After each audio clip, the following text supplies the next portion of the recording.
Muy bien. El Señor les bendiga, hermanos. Voy a pedirles que abran sus escrituras a la carta a los Hebreos en el capítulo 1 y vamos a leer desde el verso 1 hasta el verso 4. Hebreos 1, del verso 1 hasta el verso 4. Ya no necesitamos intermediarios. Ese es el título de nuestro mensaje de hoy. Ya no necesitamos intermediarios. Hebreos 1, desde el verso 1 hasta el verso 4. Dice así, hermanos: Dios, habiendo hablado muchas veces y de muchas maneras en otro tiempo a los padres por los profetas, en estos postreros días nos ha hablado por el Hijo, a quien constituyó heredero de todo y por quien asimismo hizo el universo, el cual, siendo el resplandor de su gloria y la imagen misma de su sustancia, y quien sustenta todas las cosas con la palabra de su poder, habiendo efectuado la purificación de nuestros pecados por medio de sí mismo, se sentó a la diestra de la majestad en las alturas, hecho tanto superior a los ángeles, cuanto heredó más excelente nombre que ellos. Vamos a leer una vez más el verso 4, que es en el que queremos hacer énfasis. Hecho tanto superior a los ángeles, cuanto heredó más excelente nombre que ellos. Pueden sentarse, hermanos. La carta a los Hebreos se llama así porque fue dirigida a una congregación de cristianos, personas que habían creído en Cristo como su Señor y Salvador, pero todos eran hebreos, todos eran judíos. Por eso se llama la carta a los Hebreos. Cuando estamos al tanto de este hecho, nos resulta sorprendente que el escritor de la carta, siendo que está escribiendo a judíos, tenga que tratar temas que a nosotros nos parecerían innecesarios. Uno de esos temas es justamente lo que recalca el versículo 4 que leímos 2 veces. Hecho superior a los ángeles. Nos obliga esto a preguntarnos, ¿por qué el escritor tiene que enfatizar el hecho de que Jesús es superior a los ángeles si está hablando a judíos creyentes que suponemos deberían ya saber que no hay comparación entre los ángeles y el Señor, que no hay por qué discutir la superioridad de Cristo con respecto a los ángeles? Nos parece innecesario que tenga que ocuparse de este asunto, por cuanto todo creyente debería saber que los ángeles son mensajeros, que cumplen una función, que cumplen un encargo de Dios y nada más.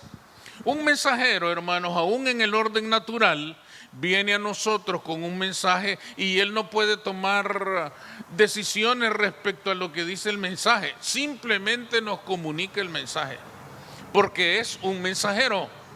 De manera que ángel significa mensajero. Los judíos creyentes se supone que deberían saber esto, pero obviamente no era así. Por lo tanto, el escritor de la carta tiene que ocuparse de este asunto como primera cosa. Fíjense que la carta está comenzando y lo primero que el escritor quiere hacer es demostrarles que no hay nadie que se compare a Jesucristo en cuanto a nuestra salvación. Que no hay nadie que pueda considerarse siquiera más o menos parecido a Jesucristo en cuanto a nuestra salvación. Solo Jesucristo salva. Es el énfasis que él comienza a hacer apenas en la introducción de la carta. ¿Por qué tiene que hacer esto? ¿Por qué tiene que ocuparse de este tema si está hablando a judíos creyentes? ¿Por qué tiene que hacer énfasis en una verdad que ya ellos deberían de conocer? obviamente sabe que en aquella congregación de hebreos hay confusión respecto a este tema. Hay gente equivocada respecto a este tema y él entonces quiere corregirlo. La pregunta es, ¿cómo pudieron confundirse tanto aquellos creyentes judíos con respecto a la naturaleza de Jesucristo y la naturaleza de los ángeles?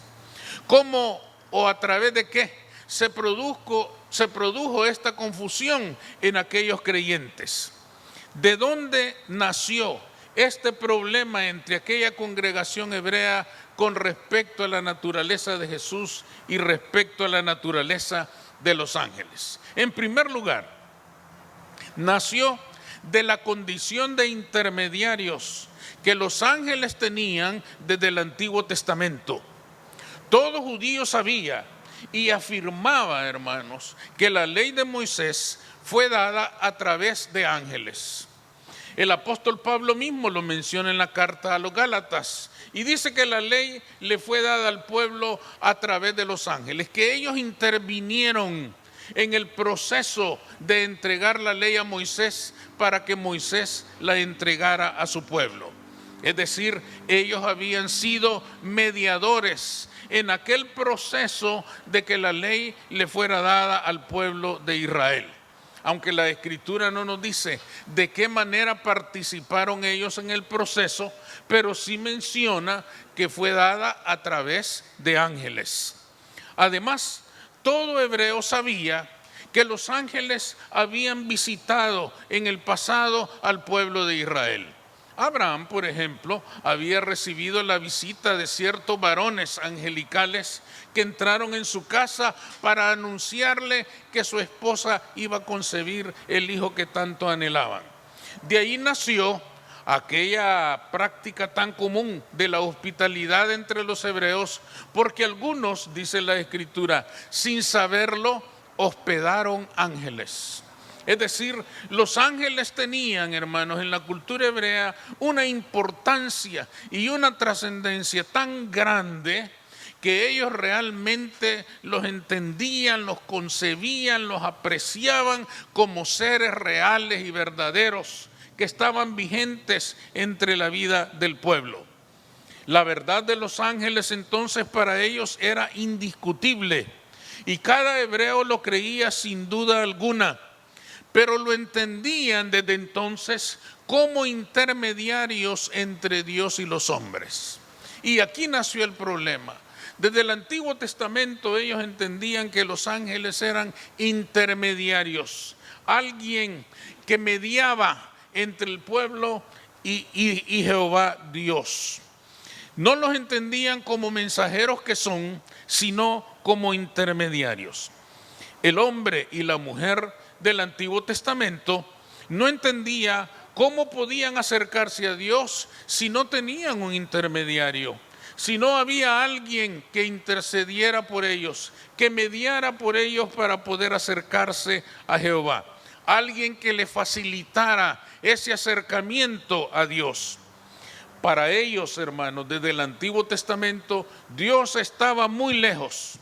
Tan lejos que en la tierra no había manera de llegar a Él, a no ser por algún intermediario, a no ser por alguien que les sirviera, que les acercara a aquel Dios que estaba tan distante.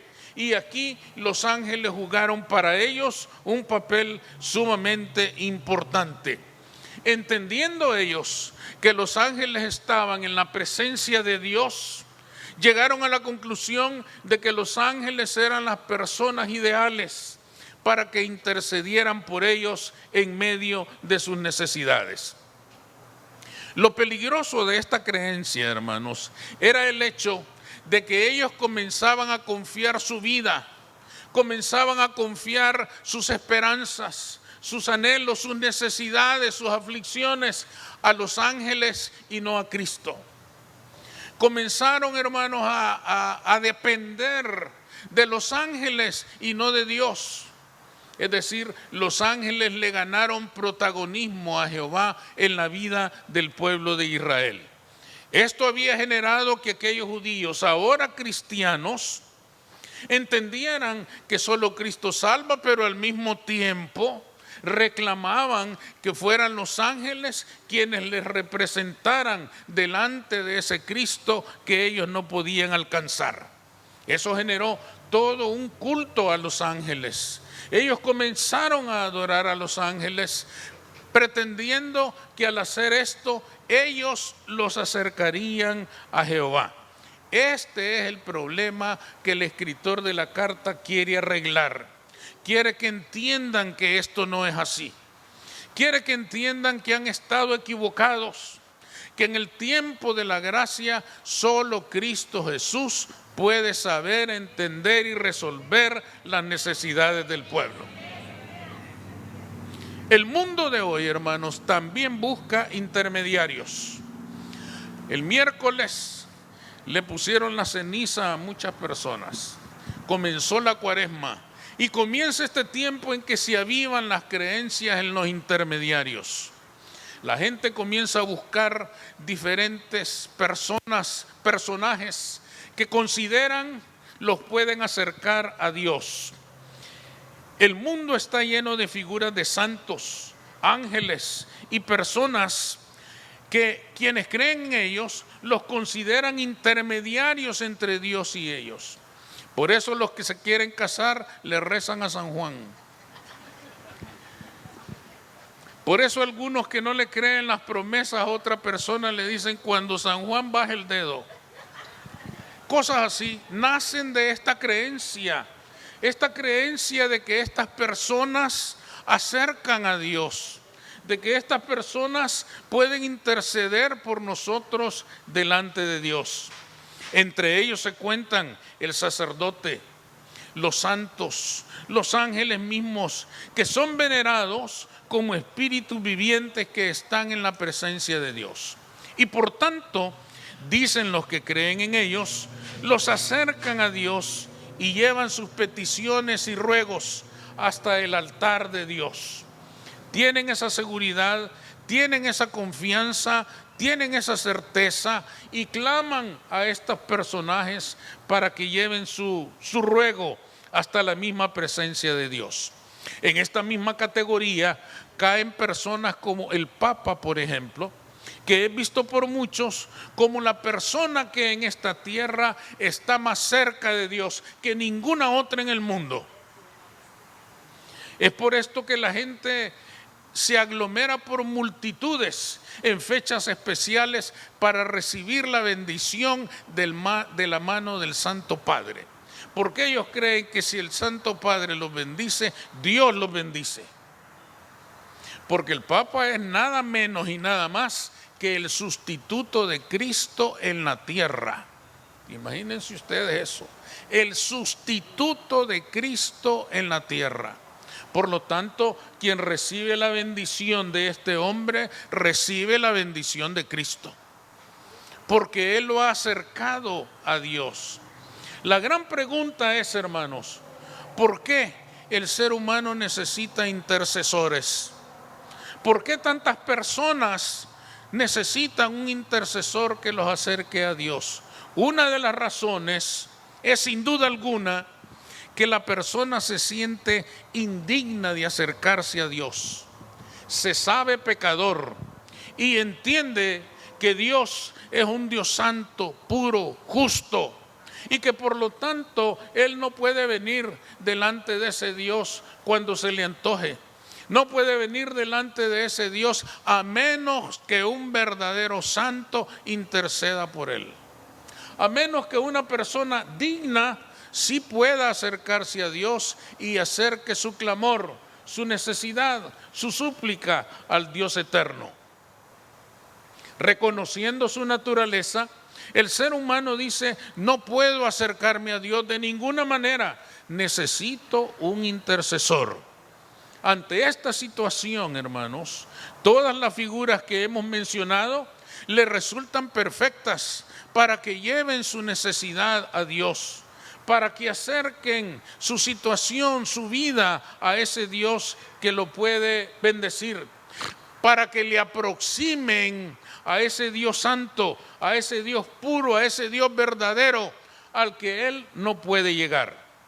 Estas personas, hermanos, cometen un error grande porque se les olvida, hermanos, o quizá no conocen que nadie es digno de venir a Cristo.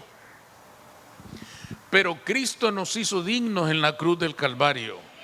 Él borró nuestras rebeliones para que podamos acercarnos, para que podamos venir confiadamente al trono de la gracia y encontrar ahí el oportuno socorro. No necesitamos intermediarios, porque Cristo, hermanos, en la cruz pagó el precio para que podamos venir directamente a su presencia.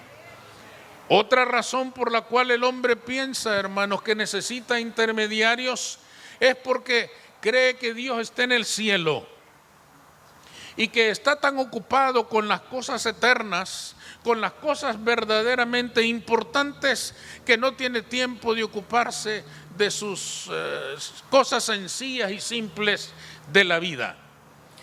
O a lo mejor piensa que estando en el cielo no se da cuenta de lo que pasa aquí en la tierra.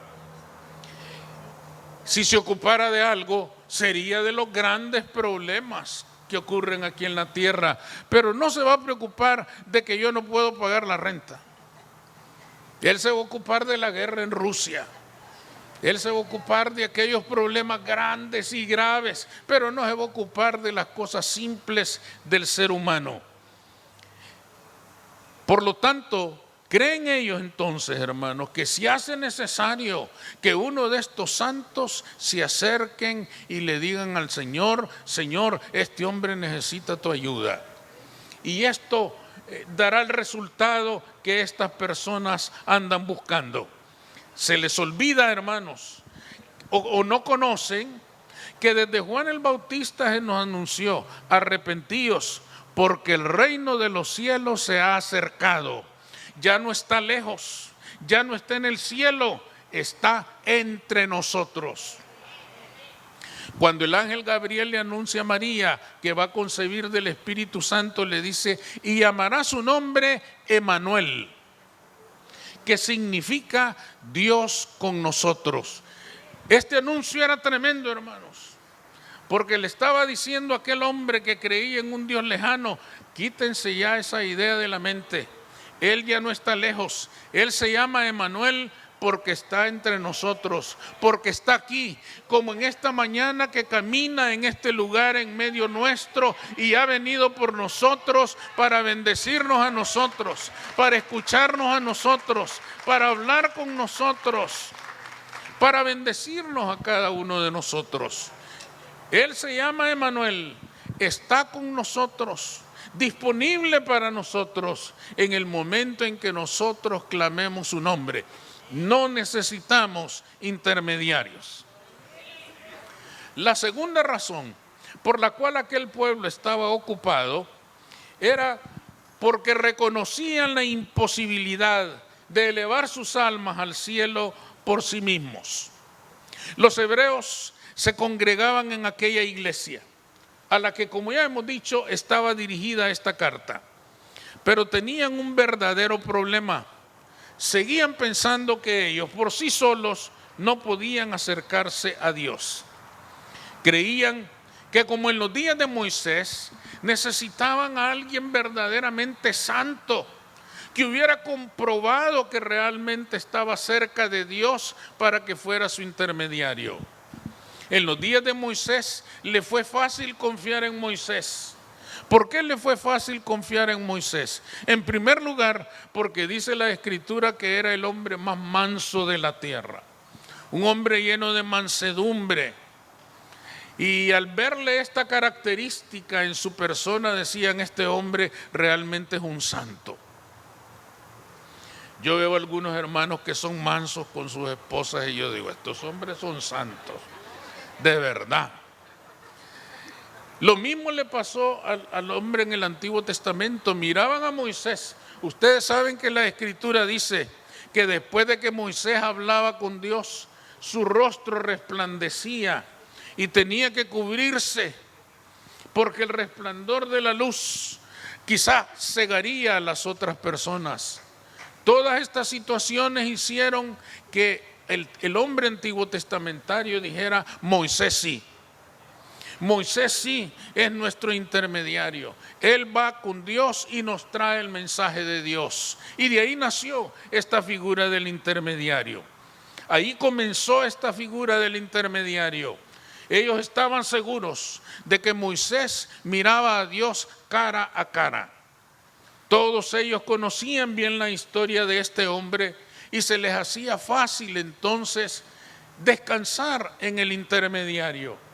Ve tú y habla con Dios y nos vienes a decir lo que Él piensa, lo que Él quiere, lo que Él espera, y vamos a ver nosotros cómo le hacemos.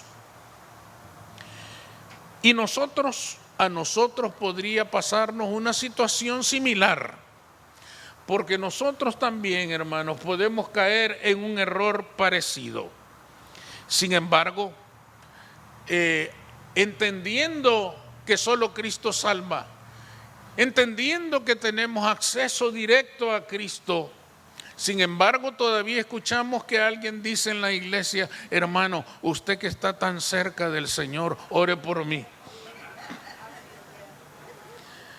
Se lo dicen al pastor, se lo dicen al líder, se lo dicen al ministro, se lo dicen al diácono: hermano, ore por mí porque usted está más cerca de Dios. Yo creo que lo que en realidad están diciendo es: yo no quiero orar, ore usted.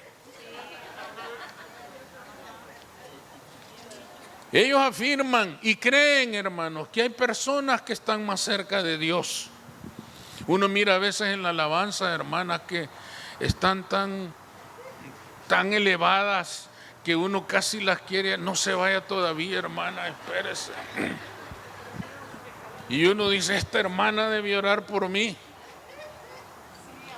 Se nos hace fácil, hermanos, creer que hay personas más cerca o más lejos del Señor. Pero lo cierto es, hermanos, que Cristo está a la misma distancia de todos. A la distancia de un clamor en espíritu y en verdad, y el Señor le va a escuchar. Y el Señor le va a escuchar y el Señor le va a responder. Usted habla con Dios y Dios habla con usted. No es que unos estén más cerca, que otros estén más lejos. No, a este hermano ni le digo, ¿para qué? Ni el eco va a llegar. No, unos están más cerca, otros están más lejos. No es cierto, todos estamos a la misma distancia. Un corazón contrito y humillado no lo despreciará el Señor jamás. En el momento en que alguien busque al Señor en espíritu y en verdad, lo va a encontrar. Lo va a encontrar dispuesto, listo a abrazarlo, a amarlo, a hacerle misericordia, a consolarlo en su aflicción, a fortalecerlo en su debilidad, a proveer para su necesidad, porque Él es nuestro Señor. Él es nuestro Dios, Él es nuestro Salvador. Cristo murió en la cruz, hermanos, precisamente para que todos podamos venir a Él. Él nos hizo limpios, Él abrió el camino. El velo se rompió, dice la Escritura, cuando el Señor entregaba su alma al Padre. El velo se rompió, el que separaba el lugar santo del lugar santísimo. ¿Qué significa eso? En el lugar santísimo en el Antiguo Testamento solo entraba el sumo sacerdote, únicamente él. Solo un hombre entraba en el lugar santísimo, pero el velo se rompió. Y con esto la Escritura quiere decir: de ahora en adelante todos pueden venir. De ahora en adelante todos pueden entrar. Se acabó el sacerdote. Se acabó el intermediario, se acabó la persona que está más cerca. Todos pueden entrar con el clamor del alma, con el clamor del corazón. Todos podemos venir a la presencia del Señor. Somos el pueblo de Dios, real sacerdocio, nación santa. Y por lo tanto, si clamamos al Señor, Él nos escuchará.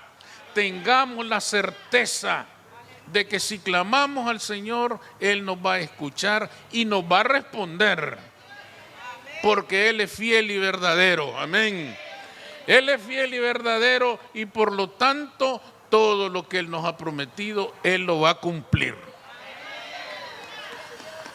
Concluyamos entonces, hermanos, el tiempo de los intermediarios terminó. Hace más de 2000 años en la cruz del Calvario se terminó ese tiempo. Ya no hay ángel, ni santo, ni sacerdote, ni pastor, ni ministro, ni diácono, ni líder que pueda sustituirnos en nuestro acercamiento a Dios. Si queremos acercarnos al Creador, nada nos lo impide, nada nos separa de Él. Solo necesitamos invocar su nombre con fe y le hallaremos para que escuche nuestro clamor. Vamos a orar.